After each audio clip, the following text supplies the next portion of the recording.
అస్మత్కులేశ్వరం దేవం అస్మత్శత్రువినాశనం అస్మదిష్టప్రభాతారం శాస్తారం ప్రణమామ్యహం.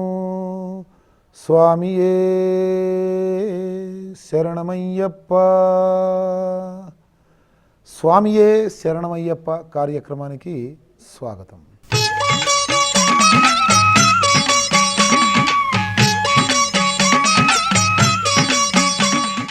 స్వాములారా, హైందవ శ్రేష్ఠులారా, భక్తులారా, అయ్యప్ప స్వామి దీక్షకి సంబంధించినటువంటి చాలామందికి ఉండేటువంటి మరొక సందేహం ఏంటంటే, ఒక స్వామి ఎన్ని మాలలు ధరించాలి మెడలో? ఆ మాలలో ఉండేటువంటి పూసల యొక్క సంఖ్య ఎంత ఉండాలి? ఖచ్చితంగా 108 పూసలు ఉండవలసిందేనా? ఎటువంటి పూసలతో తయారు చేసినటువంటి మాలని మనము మెడలో ధరించాలి అనేటువంటి విషయం గురించి అనేక రకాలైనటువంటి ప్రశ్నలు స్వాములలో మెదులుతూ ఉన్నాయి. అందులో ముఖ్యంగా ఒక స్వామి ఎన్ని మాలలు ధరించాలి? ఒక మాల ధరించవచ్చు గట్టిగా ఉంటే. రెండవ మాల తోడుమాలగా ధరిస్తారు. ఎందుకంటే మనకి మెడలో మాలలు ధారణ చేసేటువంటి అలవాటు లేకపోవటము, ఆ ఉన్నటువంటి మాల యజ్ఞోపవీతానికో మనం వేసుకున్న వస్త్రానికో మెలికలు పడి తెగిపోయే అవకాశం ఉండటము, ఆ పెరిగిపోయిన మాల మధ్యలో మనకి అయ్యప్ప దీక్ష అయ్యో ముగిసిపోయిందేమనేటువంటి భయములో ఉండటము, భయపడేటట్టుగా పరిస్థితి తయారవటము, ఇవన్నీ కూడా మనం ఇబ్బందికరమైనటువంటి పరిస్థితుల నుంచి బయటపడడం కోసం ఎందుకైనా మంచిదని చెప్పేసి తోడుమాల అంటూ రెండవ మాలని కూడా, దాన్ని ఉపమాల అని కూడా పిలుస్తూ ఉంటారు. ఆ విధంగా రెండవ మాలని కూడా ధారణ చేస్తారు. ఒక మాల పెరిగినా ఇంకొక మాల ఉంటుంది అంతే తప్ప సీనియర్ గురుస్వాములు ఒకటే వేసుకోవాలి, జూనియర్లు 2 వేసుకోవాలి, అవి కూడా ఇలాంటి మాలలు అలాంటి మాలలు వేసుకోవాలనేటువంటి నియమంతో ఏదైతే భయం పెట్టేటువంటి పరిస్థితిని మనం ఎదుర్కొంటూ ఉన్నామో అలాంటి పరిస్థితి అవసరం లేదు. ఒక మాల ఇంకొక మాల మెలిక పడకుండా 2 వరుసలు వేసుకున్న తర్వాత, ఒక మాలని 2 వరుసలుగా వేసుకున్నాక ఆ 2 వరుసలని కలిపి చిన్న చిన్న దారపోగులతో 5-6 చోట్ల కట్టేస్తే ఏ మాలకు ఆ మాల విడిగా ఉండి కిందికి మీదికి అయిపోయి మెలికలు పడి ఆ తర్వాత మాలలు ఇబ్బంది పెట్టేటువంటి పరిస్థితి రాదు. మొదటి విషయం. రెండవది, పూసకి ఆ పక్కన ఈ పక్కన ఏదైతే మనం బ్రాకెట్లు వేసినట్టుగా, అంటే అటు ఇటు బ్రాకెట్ వేస్తుంటాం ఒక పదానికి, అలాగా ఒక పూసకి అటువైపు నుంచి ఇటువైపు నుంచి లాక్స్ చేసినట్టుగా ఇలాగా కొన్ని క్లిప్స్ వస్తూ ఉంటాయి, క్లాంప్స్ అంటారు. అలాంటి మాలల్ని వేసుకోవటం మూలంగా అది బంగారముతోనో వెండితోనో చేసిందైతే గట్టిగా ఉంటుంది. అలా కాకుండా ఈ తగరముతోనో రాగితోనో చేసిందైతే సాగిపోతుంది. సాగిపోయి ఆ క్లాంప్స్ కూడా సాగిపోయి అవి ఈ 40 రోజుల్లోనూ శరీరానికి గీసుకొని బాధ కలిగించేటువంటి అవకాశం ఉంటుంది. కాబట్టి అవి లేకుండా తీగ గట్టిగా ఉన్నటువంటి మాలల్ని ధారణ చేయటం అనేది మంచిది, శరీరానికి మంచిది, దీక్షకి మంచిది. ఇక ఎలాంటి పూసలతో తయారు చేసినటువంటి మాలలు ధారణ చేయాలి? ఎన్ని పూసలు ఉన్నటువంటి మాల ధారణ చేయాలి? మన యొక్క హైందవ ధర్మములో 9 అనేటువంటి సంఖ్యకి అత్యంత ప్రాశస్తి ఉంది. కాబట్టి 108 పూసలతో ఉన్నటువంటి మాలనే ధారణ చేయాలనే నియమం ఏమీ లేదు.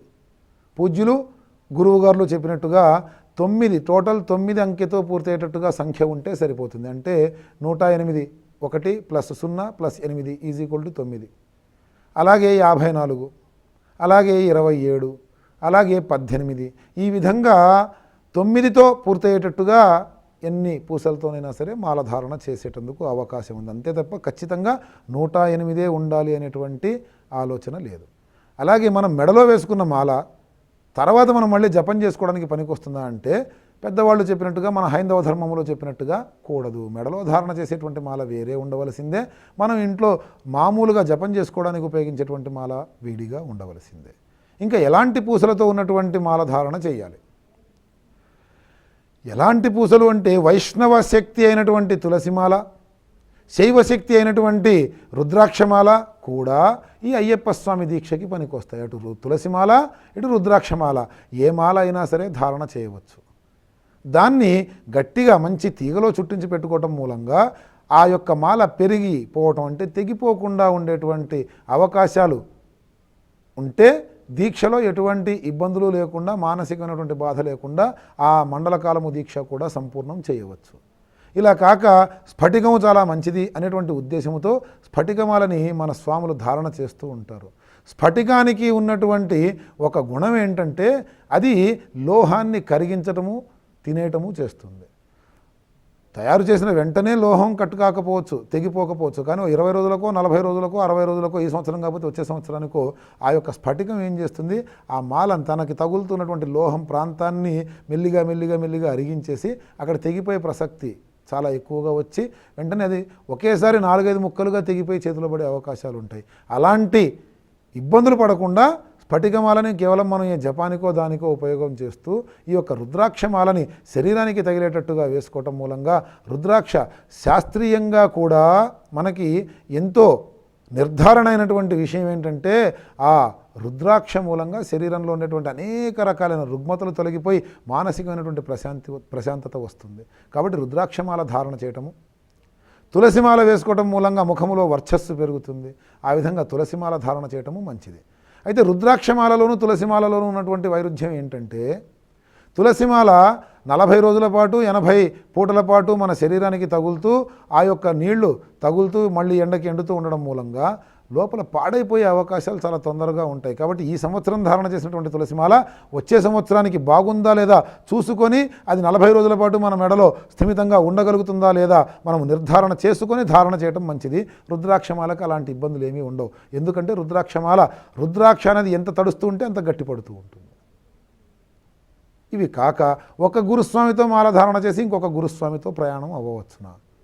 గురుస్వామి గారి అనుమతితో మాల ధారించి మనకి ఇరుముడి కడుతున్నటువంటి గురుస్వామి గారి అనుమతితో మనం ప్రయాణం చేయవచ్చు. అంతేకాని ఏ గురుస్వామితో మాల వేసుకున్నామో ఆ గురుస్వామితోనే యాత్ర చేయాలనేటువంటి నిబంధన ఏమీ లేదు. నిబంధన ఉన్నది ఒకటే, మాల ధారణ చేసినటువంటి గురుస్వామి గారు అనుమతి ఇచ్చినటువంటి గురుస్వామితో ప్రయాణమై శబరిమల యాత్ర చేయవచ్చును. ఇక్కడ శబరిమల యాత్రకి వెళుతూ ఉంటే ఈ మాలల విషయంలోనే కాక ఇరుముడిలో పెట్టుకునేటువంటి 18 వస్తువులు ఏవైతే ఉంటాయో ఆ వస్తువులకి సంబంధించి కూడా అనేక రకమైనటువంటి భావనలు అనేక రకాలైనటువంటి భావనలు ప్రస్తుత కాలంలో చాలామందిని ఈ యొక్క కన్ఫ్యూజన్కి గురి చేస్తూ ఉన్నాయి.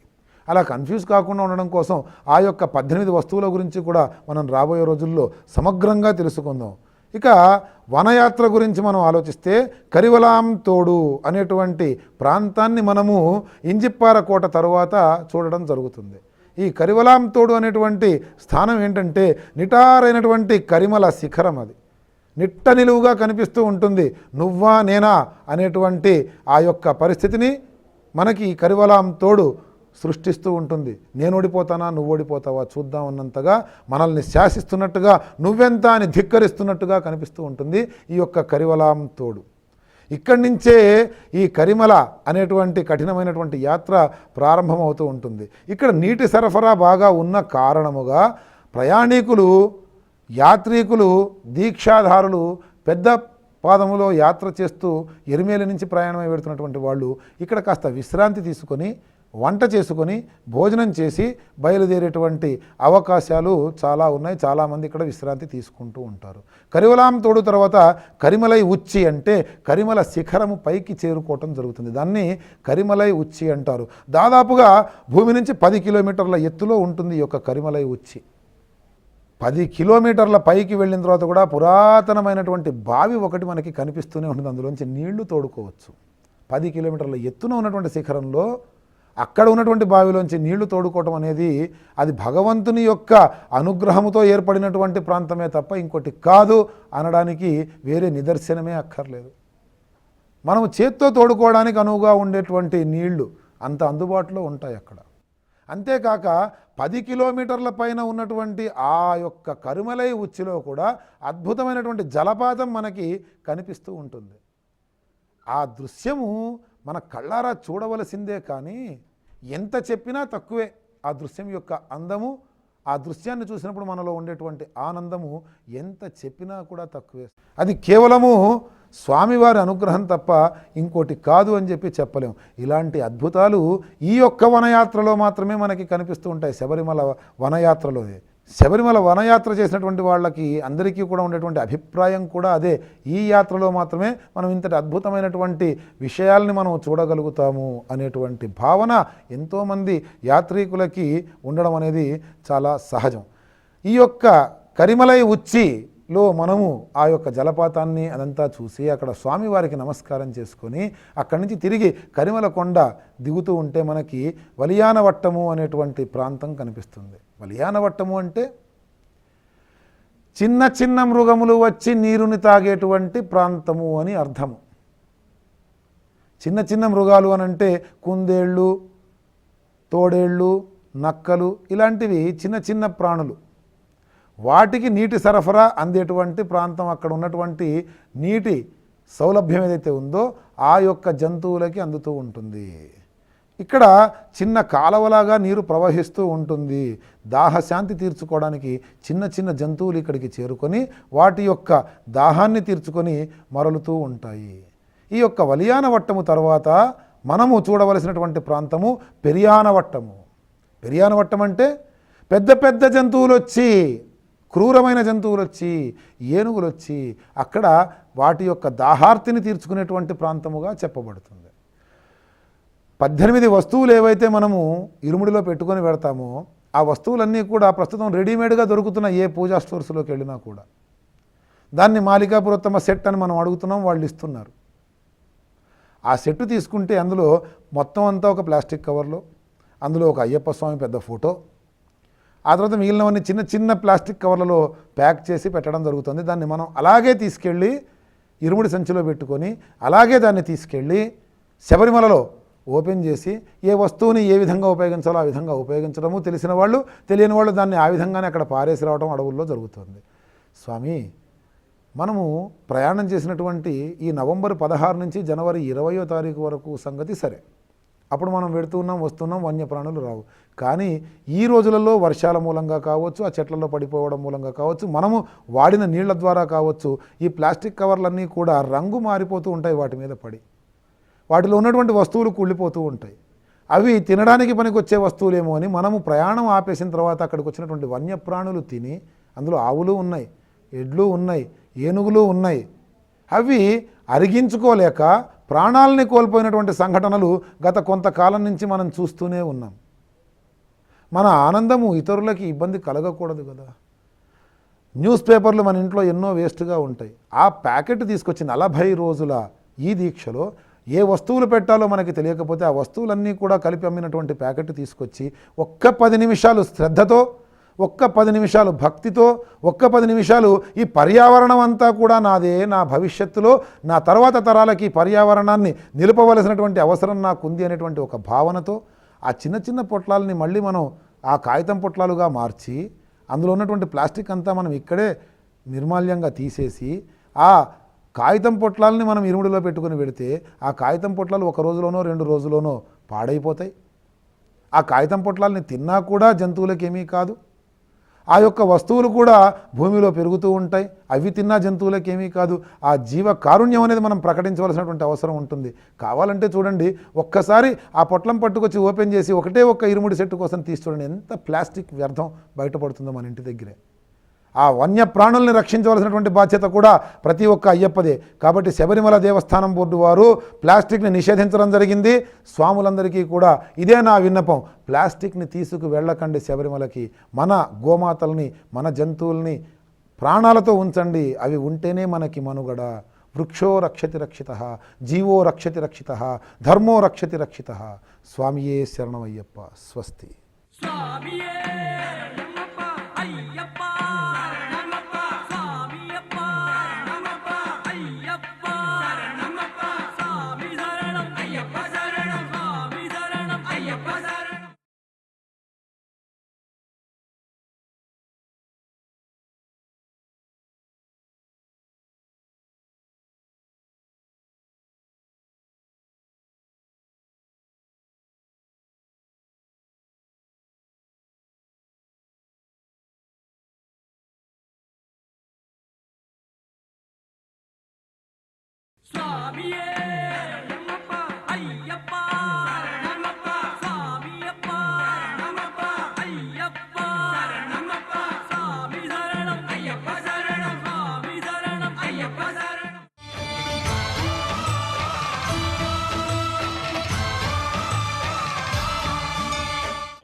एकदन्तं महाकायं तप्तकाञ्जनसन्निभम् लम्बोदरं विशालाक्षं వందేహం గణనాయకం. గం గణపతియే నమః. గణపతి భగవంతుని మనసారా స్మరించాలి. గం గురుభ్యో నమః అని జపించి జలగంధ పుష్పాలు అర్పించాలి. పంచభూత నిర్మితమైన మనుష్య శరీరానికి పంచభూతములే ఔషధములు. క్షేత్ర దర్శనంతో భక్తుని మనస్సుకు శరీరమునకు ఉత్తేజనం లభిస్తుంది.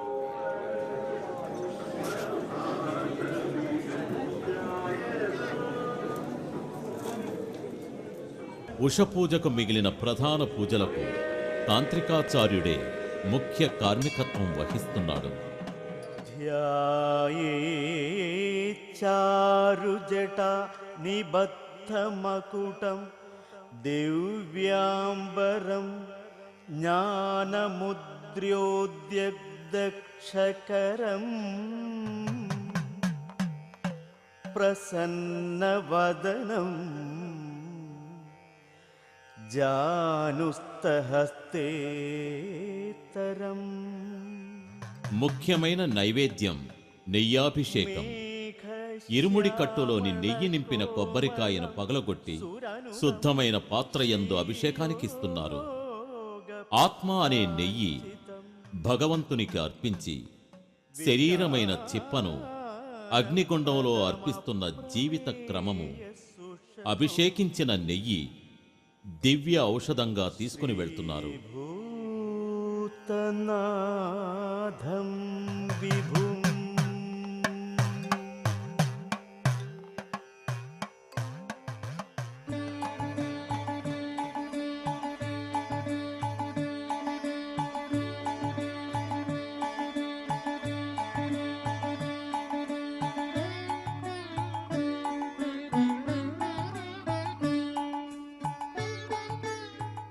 అయ్యప్ప స్వామి పూంగావనం నిలకల్ నుండి మొదలవుతుంది. మాతంగ మహర్షి యొక్క ఘోర తపస్సుతో పవిత్రమైన తపోభూమియే శబరిమల.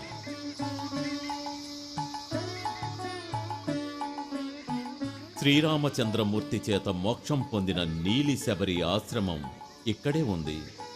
గంగానదికి తుల్యమైన పరమ పవిత్ర పంపానది సాన్నిధ్యంతో క్షేత్ర నిర్మాణానికి అనువైన తీర్థభూమియే శబరిమల.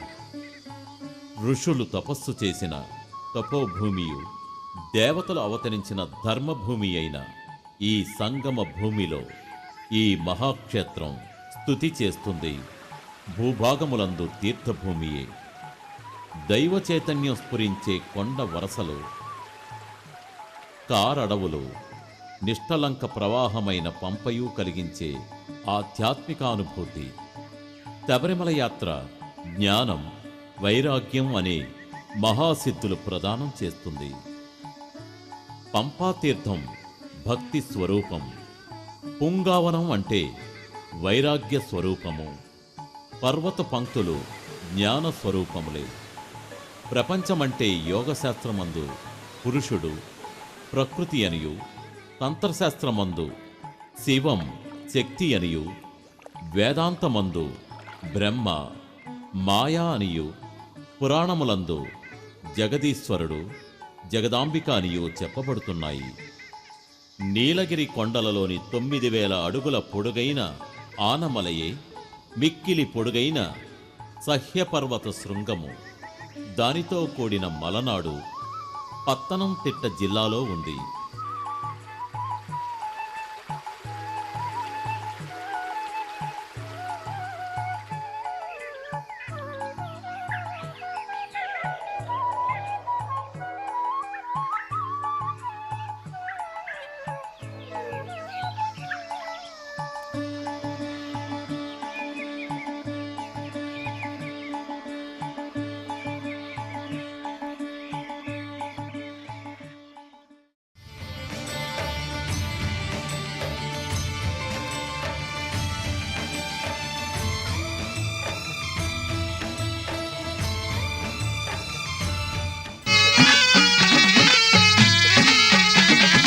అయ్యా దర్శనం సామి అయ్యా దర్శనం, బంగారు కొండపైన అయ్యా దర్శనం. సర్వమంత్ర సారం అయ్యా అయ్యప్ప స్వామి. తన పేరునే మహామంత్రంగా మలుచుకున్న మహిమాన్వితుడు మణికంఠ స్వామి. కార్తీక మాసం మొదలయిందంటే కరిమళవాసుని కమనీయ దీక్షలు ప్రారంభమవుతాయి. చినుకు చినుకై, వానై, వరదై, మహాప్రవాహం రీతిగా మండల దీక్షలు తెలుగునేల నలుచెరగులా ఆధ్యాత్మిక కాంతిలా ఆవరింపబడతాయి. ప్రతి అయ్యప్ప దేవాలయం అపర శబరిమలలా భాసిస్తుంది. అలాగే వరంగల్ ములుగు రోడ్లో ఉన్న అయ్యప్ప స్వామి దేవాలయం కూడా నిత్యం అయ్యప్ప భక్తుల దర్శనంతో కరిమలవాసుని నిజనివాసం వలె కళకళలాడుతూ ఉంటుంది. ఆలయాన్ని చేరడానికి సౌకర్యవంతమైన రోడ్డు మార్గం ఉంది. ఆలయం చుట్టూ ఎటు చూసినా పసిటి పంటల్నిచ్చే పంట పొలాలు స్వచ్ఛమైన ప్రాణవాయువుని అందిస్తూ మనసును ఆహ్లాదపరుస్తాయి. సువిశాలమైన ఆలయ ప్రాంగణంతో ఈ అయ్యప్ప దేవాలయంలోని ప్రధాన ద్వారం అరుదంచే అయ్యప్ప దీక్షాదారులకు, భక్తులకు ఆదరపూర్వక స్వాగతం పలుకుతున్నది. ప్రారంభంలోనే దేవతామూర్తుల విగ్రహమూర్తులు తొలి దర్శన భాగ్యం కలిగిస్తాయి. లోనికి ప్రవేశించగానే ఆది మధ్యాంతరహితుడైన ఆదిదేవుడు శివలింగాకృతిలో ఉండి తనకు ఎదురుగా ఉన్న నందీశ్వరుడితో దర్శనం కలిగిస్తూ భక్తుల ప్రమాణాలను స్వీకరిస్తారు. అక్కడి నుండి ముందుకు కదలగానే సుందర అయ్యప్ప దేవాలయం దూరం నుండే నేత్రపరవం చేస్తుంది. ఆలయం ముందున్న ధ్వజస్తంభం స్వర్ణకాంతులీనుతూ వినీలాకాశ సమున్నతంగా నిలిచి ఉంటుంది. దేవతాది దివ్యశక్తులను ఆవాహన చేస్తున్న 18 మెట్లు దాటి ఆలయంలో కొలువైన అయ్యప్ప స్వామిని భక్తులు దర్శించుకుంటారు. అభిషేక ప్రియుడు హరుడు, అలంకార ప్రియుడు హరి. అందుకే అయ్యప్పకు అభిషేక ప్రియతత్వము, అలంకార ప్రియతత్వము పుణికి పుచ్చుకున్నాడు. జ్యోతి స్వరూపుడు తానే అయినందువలన హారతులు అందుకోవటం స్వామికి అమిత ఇష్టం. అజ్ఞానమనే తిమిరాన్ని సంహరించే సహస్రకోటి సూర్య సమాన తేజో విరాజితుడు, పరమ గురువు, పరమాత్మ స్వరూపుడు అయ్యప్ప స్వామి.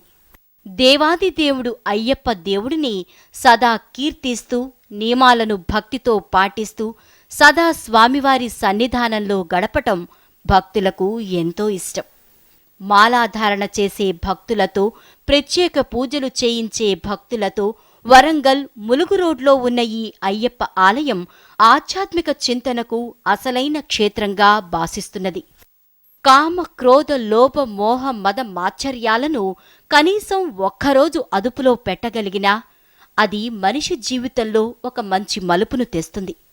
కాని అయ్యప్ప దీక్ష తీసుకున్నవారు ఏకధాటిగా మండల రోజులు ఈ అరిషడ్ వర్గాలను జయించి దీక్షను సునాయాసంగా కొనసాగించటం అయ్యప్ప దీక్షాస్వాములకు మాత్రమే అది సాధ్యమవుతున్నది. అందుకే అయ్యప్ప దీక్ష తీసుకున్న అందరికీ అనుకున్న దానికంటే వేగంగా శుభ పరిణామాలను సొంతం చేసుకుంటున్నారు. ఈ ఆలయాన్ని నిర్మించిన ఆలయ ధర్మకర్తకు ఆలయ నిర్మాణానికి ముందు అయ్యప్ప స్వామి కలలో కనిపించి తనకు ఆలయ నిర్మాణం చెయ్యవలసినదిగా ఆదేశించినందువలనే ఆలయ నిర్మాణం జరిగిందట.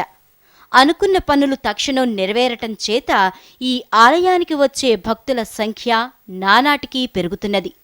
అందుకు తగిన విధంగానే ఆలయంలో కొలువైన అయ్యప్ప స్వామి సర్వవేళ సర్వావస్థల యందు భక్తులను రక్షిస్తున్నారు, కోరిన వరాలను అనుగ్రహిస్తున్నారు. ఓం స్వామియే శరణమయ్యప్ప.